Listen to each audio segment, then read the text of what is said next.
You're listening to Health Nuts with Dr. Chris Carr. Making lifestyle changes is hard for many people, and not knowing what to do or how to do it makes the task all the more daunting. Here at Health Nuts, we focus on helping you live a fuller life by discussing everyday health issues and exploring breakthrough solutions on how to overcome them. And now, here's your host, Dr. Chris Carr. Hello, welcome back to another episode of Health Nuts. This is your host, Dr. Chris Carr.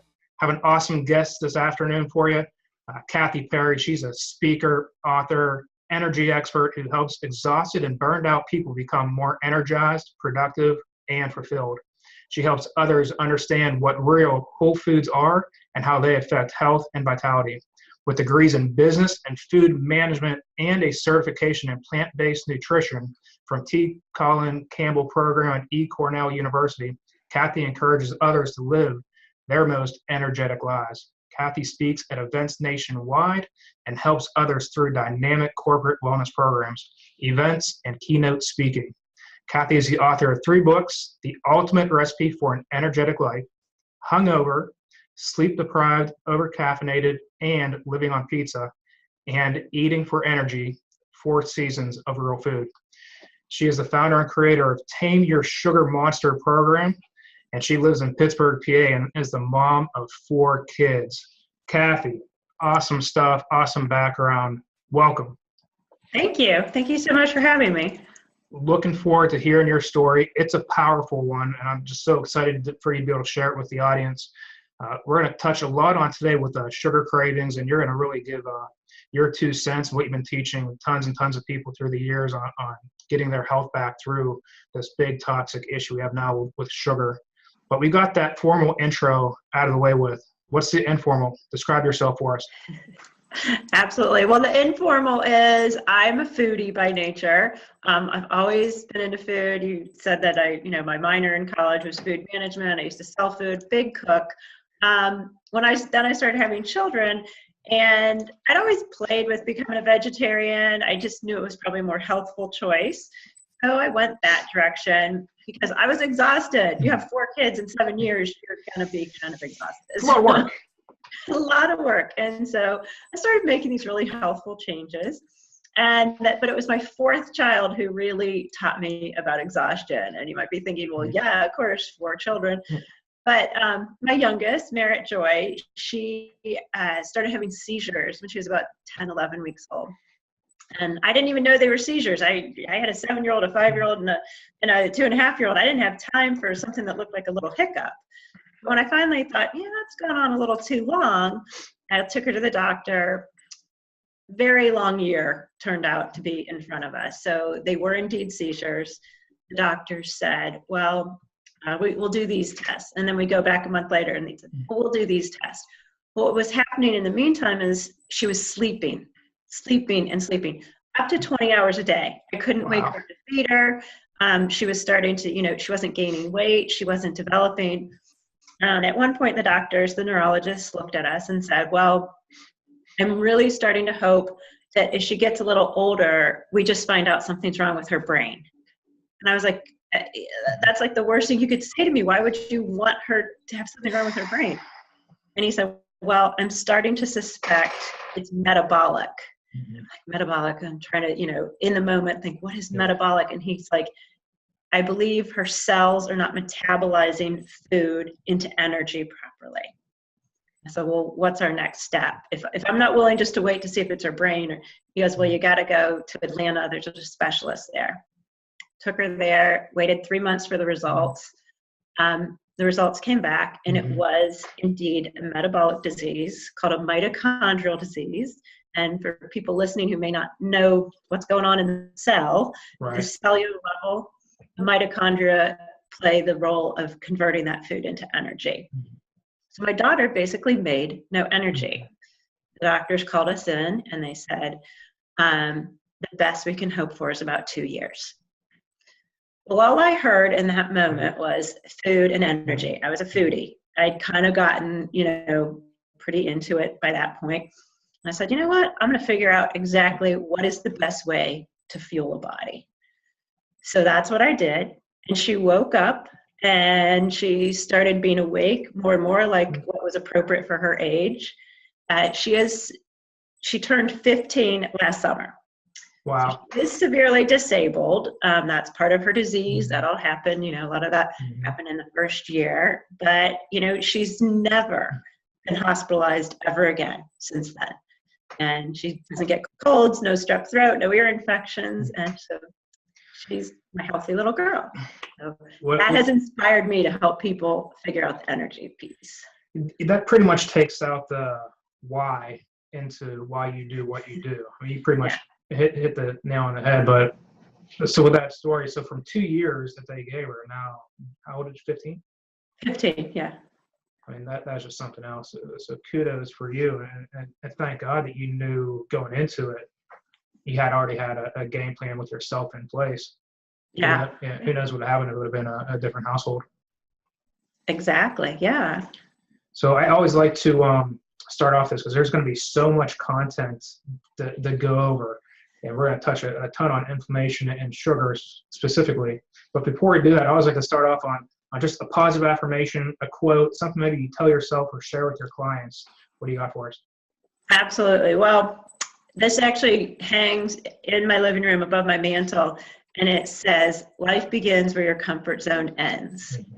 And whether it is your health and you've gotten very comfortable in the habits and it's uncomfortable to make changes to your health, whether it's in your business and you want to step to the next level and that's uncomfortable, but until we make ourselves a little uncomfortable, changes don't happen. So that's kind of my mantra. Get out of your comfort zone. Yeah, I like absolutely. it. Love it.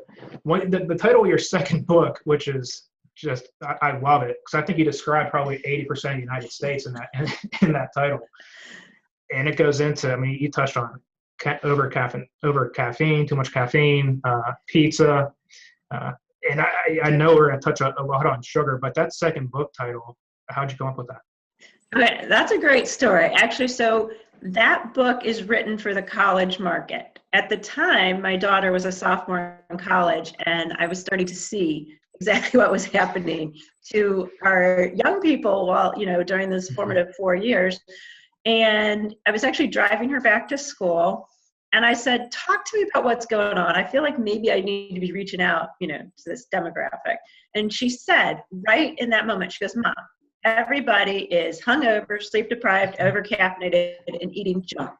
I changed her. So I said, "Write that down right now." I go, just "Write down a book." And then, of course, when I speak to groups and that title comes up, everyone's like, "That's not just college, that's me." So I'm like, it really is. I realized it's like, I hit home with a lot of people with that title. Yeah, it really does. It describes a ton of my patients as well. So, yeah, it's good stuff. So the nuts and bolts to today we're going to get to with sugar cravings. Obviously, we all hear it all the time, how bad toxic sugar is and why we need to stay away from it. So I think most of us know that it's terrible for us, but a lot of us think it's just it's added sugar that we're putting in our food, where it's already in different breads, yogurts, breakfast cereals, starches, etc. So I really want to get just your knowledge on this. And first, just kind of, how would somebody know the very basics? If they had a sugar addiction, or if they had a craving to it, what should they be looking for? Well, it's funny because a lot of people I work with say, they are addicted, and they kind of have already gotten that far. Because once someone says they're addicted, then you can start working on the problem. But I like to call this the chocolate chip cookie test. For someone who's really just trying to figure out, oh, am I addicted? If you go out to dinner, you're completely full, you're satisfied, you're at that point where, yes, I'm fine. But on the way home, your friend calls, says, "Hey, stop by. I got that book I borrowed from you. Why don't you stop by?" You walk in, homemade cookies are sitting out. Pick your favorite kind. Chocolate chip cookies, more sitting out. Your friend says, "Hey, help yourself. Do you want some cookies?" Remember, you are perfectly satisfied. You are full. You've just had a nice dinner. There's nothing. You're not hungry. Can you step away from the cookies? I say. And most people say, no, I'm going to have cookies. Yeah. I'm like, well, then can you stop at one? Can you just have one? They're like, no, No, they're hot, they're warm. I'm going to have more than one cookie. If you put yourself in that situation of warm cookies sitting in front of you and you're not hungry and you can't walk away or you can't stop at just one. I mean, most people I say this to, are you kidding? I would have like 3 or 4. Chances are pretty good you've got a sugar addiction. Or if you wake up or you're eating sugar or craving it at odd times, you know, like I've had people say, yeah, in the middle of the night, I go get ice cream. Well, that's an odd time to be wanting sugar, or first thing in the morning, or when, you know, so there's all kinds of signals, but it pretty much means you just can't stop if it's there. And it's an addiction, very similar to a drug addiction with your brain, is where you become dependent on it. And so, I think I'm going to steal that from you. I'm going to start asking my patients that now. So I'm going to I call it the chocolate chip cookie test. Yeah, I think I'm going to steal that one. Yeah. So we have that with the addiction, with the craving. What foods outside of obviously like table sugar and things like that and sweets? What other foods is it where maybe somebody who knows something about nutrition, where they're like, they wouldn't tie that together, like, oh my gosh, sugar is actually in that food as well?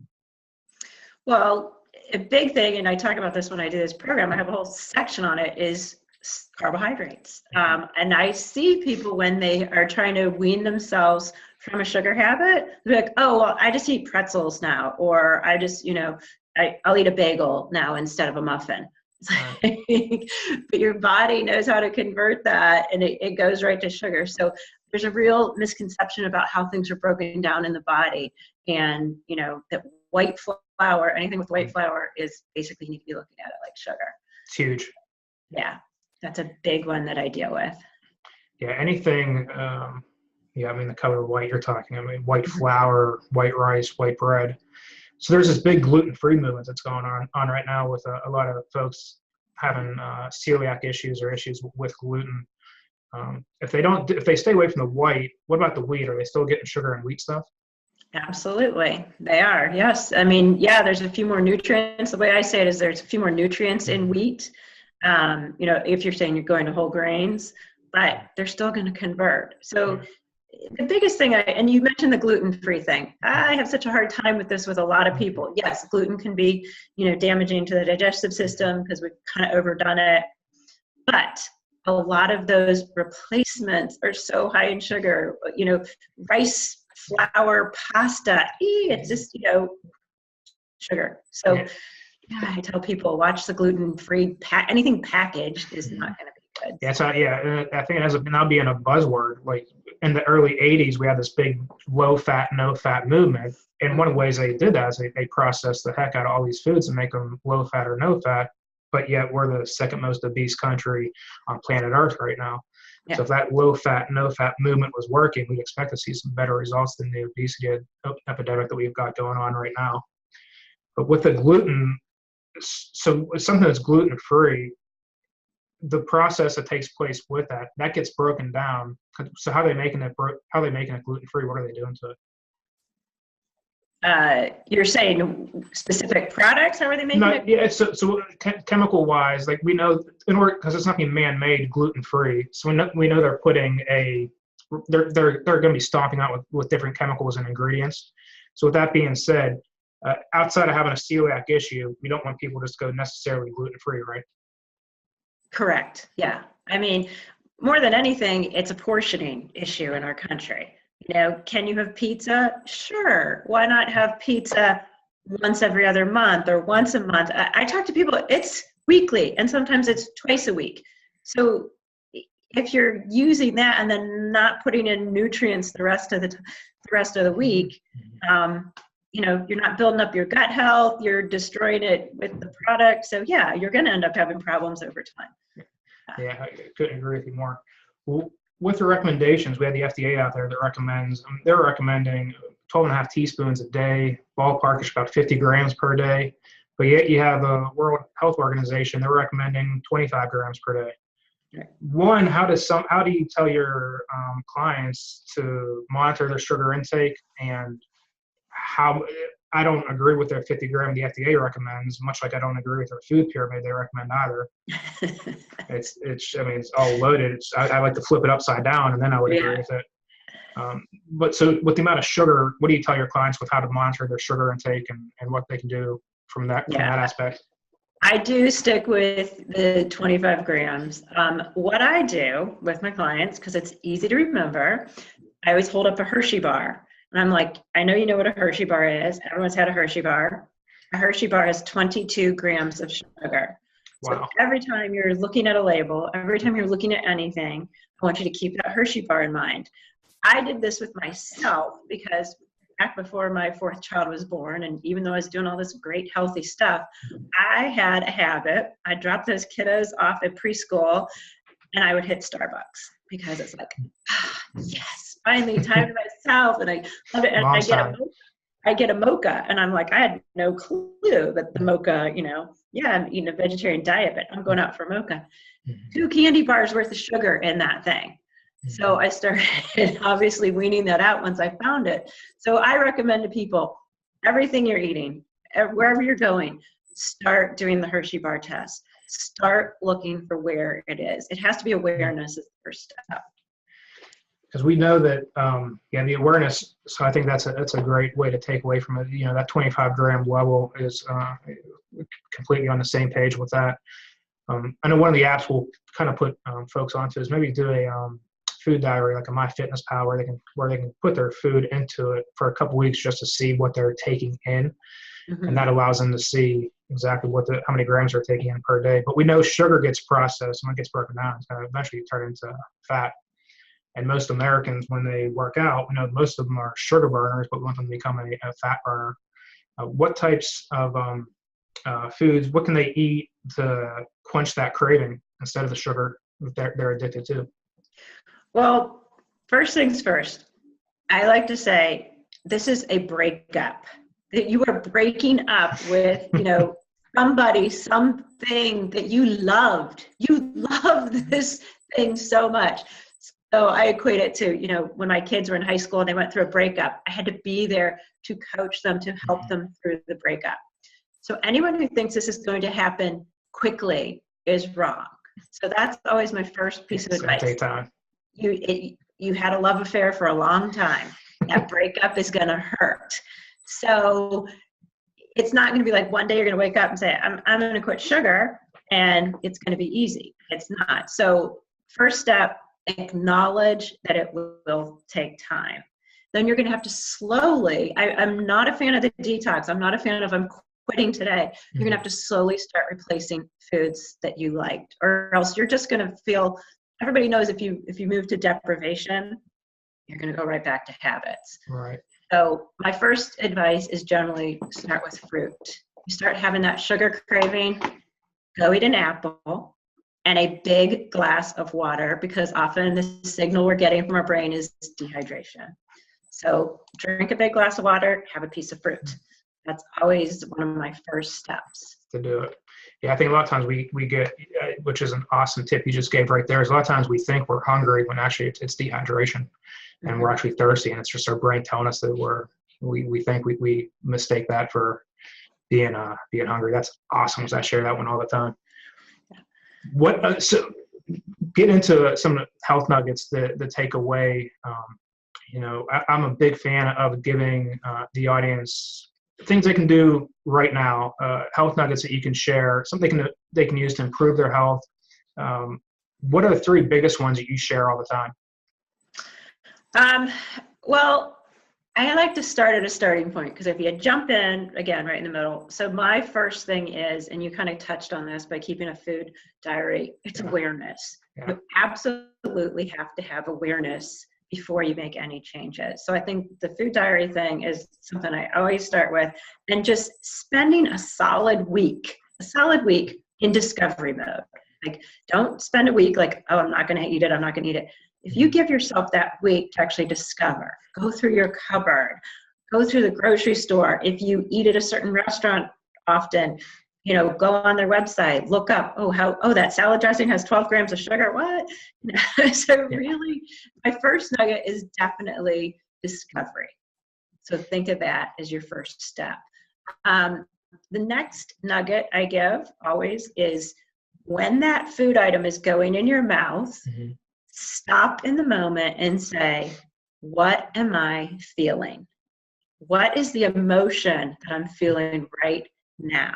Because 75% of all eating is emotional. So once we start tying an emotion to it, it becomes a little bit different. It's like, oh, I'm eating this because I'm lonely. There's no one home. Or I'm eating this because I'm stressed because, I just got a deadline. I love all the people in their offices. They keep their candy jars. Right. It's like right in their second shelf. It's right in their drawer. I remember one morning, I fell prey to this. I had dark chocolate covered sea salt almonds. Love those things. I keep them in the house because I love them. And I was stressed. I needed to get out the door by a certain time. And they were sitting there, and I grabbed a handful. It was like 9 a.m. And I stopped. I'm like, what are you doing? Like, oh yeah, I'm stressed. When I eat chocolate and I have to chew a lot, that helps me. So I stopped and identified it. So I actually, when I work with people, I give them an entire list of emotions. And I say, use this as a guide. Say, what is it? What actual reason? So that's my second nugget. Identify the emotion. And then my third nugget, right, I wrote a couple down because I just, obviously. Today, stop and decide your health is a priority. Sometimes we go into this like, oh, I want to lose weight, or, I should get off this. That's not the real goal. The real goal is your health. So when you decide that you want to be healthy, that's when it all can begin. That's when it starts. Yeah. And I love this, the second one specifically with the emotional aspect to it, because I think that's really going to maybe get some head nodders when they're listening to this, like, yep, that's me. So, somebody has a bad day at work. There's maybe disharmony going on at the house or with the kids or with the wife or with the husband. That one of the first things people will go to is they might call up one of their friends and say, hey, let's go out and let's go grab dinner. And it's usually just a train wreck of food. And it's what you hit the nail on the head with the emotional tying, which it might be, until you think of it, tying the emotional aspect to something you're doing to yourself to try to deal with that emotion. That was just awesome. Yeah. What about going into maybe with the nutrition, other foods as well, like a breakfast? I know sometimes we start off breakfast on just the wrong foot. What are some things you do for your breakfast? Well, I am a fan of smoothies, and I always preface this by saying there are right ways to drink smoothies and there are wrong ways to drink smoothies. And unfortunately, in this country, we've kind of gotten on this wrong way path by adding in either portion size is too big. I know people who drink a big 16-ounce smoothie and load it with sugary fruits and that kind of thing. So I am a fan of it's a little bit of fruit. There's always something green in it. It's either fresh greens or powdered super green. Always something with some sort of extra fiber, so flaxseed meal or chia seeds to slow that insulin response. I like to start my day off that way because it's a nice, easy way to. Quick. It's quick, but it also, for your digestive system, it's an easy entry into restarting things. And then about 10 o'clock, I have my protein. Yeah. So protein is important, but I don't personally crave it first thing in the morning. Yeah. So I get off on that way. Yeah, I think a lot of times we get tricked to thinking we need to take in a ton of protein, and it's not too much protein. It breaks down the sugar. So that's just an awesome little tidbit there as well. Yeah, yeah. So getting in, I always love these interviews because they go so fast, and it's just like just a ton of info so quick. And I could talk about food all day. So. Yeah, you and me both. Yeah. So I'm going to throw a bunch of questions at you now. Okay. I always like to call it the wow round. Best advice you ever got? What was it? That would have to be from my dad, and it pertains to all areas of life. And his advice was, things always take longer than you think they will. So he gave me that advice when I was starting my business, and that was true in business. And I often give that advice to people who are wanting to make health changes. They want to rush. They want a quick fix. It doesn't work. Things are always going to take longer than you think they will. So you're saying that we're the now society, We won everything yesterday. Yeah. It's not the way it works. It takes a long time to lifestyle into something. It's going to take a long time to lifestyle out of it. I love that. That's an awesome share. What makes you a health nut? I love life. I have a zest for life, and I feel like if I'm not healthy, I'm not living it. So I want to feel healthy for all the fun stuff. Yeah, I love food. Yeah, and we like to think that the bad food is any food that's going to taste good. But you being a vegan for so many years, I think you kind of showed that's just not the case. Yeah. Well, best resource, what's an invaluable resource you could share with the audience? Maybe they can pick up on Amazon or somewhere, even your own personal resources that you've personally done yourself.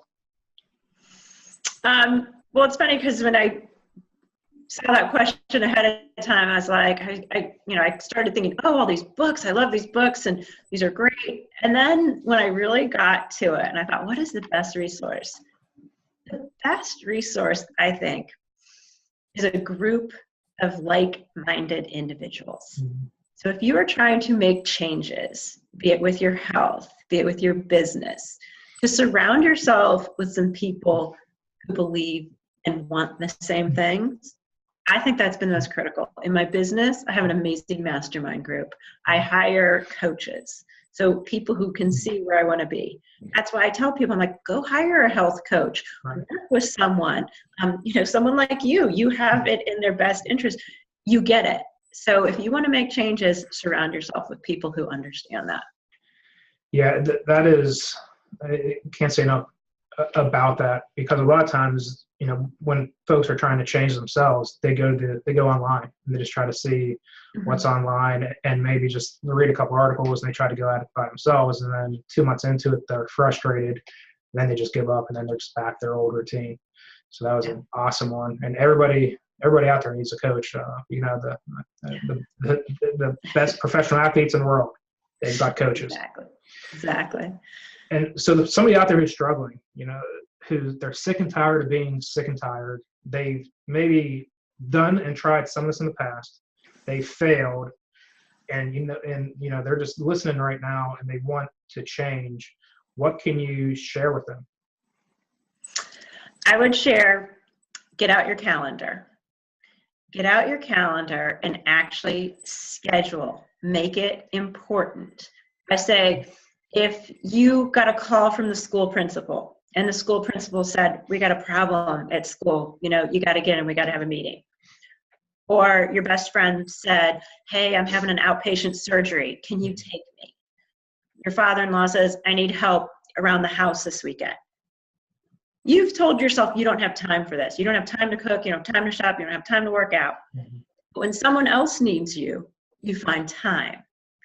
So my best advice, and the way I leave many of my sessions, I say, you are important enough for the time. Is your health the best asset we have important? If so, schedule the time. Get out the calendar and put it down. Write it down. That's an awesome share. Yeah. So that it's huge, because we put ourselves, a lot of times it's just, we're giving, especially to the family and friends, and we'll put ourselves in the back burner, and instead of, if you're breaking down, you're not going to be any good to anybody else. It's an awesome share. Lastly, you're really well known, especially within the area, not only just in the local Pittsburgh area, but as well as nationwide. Folks who want to reach out to you, they heard your message, but they want to know more about you. They need some more advice. How do they get hold of you? Well, I'm really easy. It's www.kathyparry.com. It's Perry with an A, because if you put in an E, you're going to get Katy Perry, and she will not help you with your health. So it's kathyparry.com. And for more information on sugar, they can go to tamingsugar.com. And we'll have these links at our podcast site for those of you that are online, and we'll have these links on there as well, so you'll be able to click on the link to find Kathy and to connect with her. Wow, Kathy, you said it all. Thank you so much for coming on this episode of Health Nuts, and maybe come back again and share some more knowledge with us. Absolutely. Thank you so much. You're welcome. Talk to you soon. Okay. So, you've heard from the experts yourself this episode and have gotten some golden nuggets on health. There is so much more to come and so much more to learn. Head on over to pghcw.com. Again, that's pghcw.com. And sign up for our newsletter where you'll receive free info on how to get and stay healthy. Thanks for listening, and we'll see you next time on Health Nuts with Dr. Chris Carr. Be sure to subscribe to the podcast and please leave a review.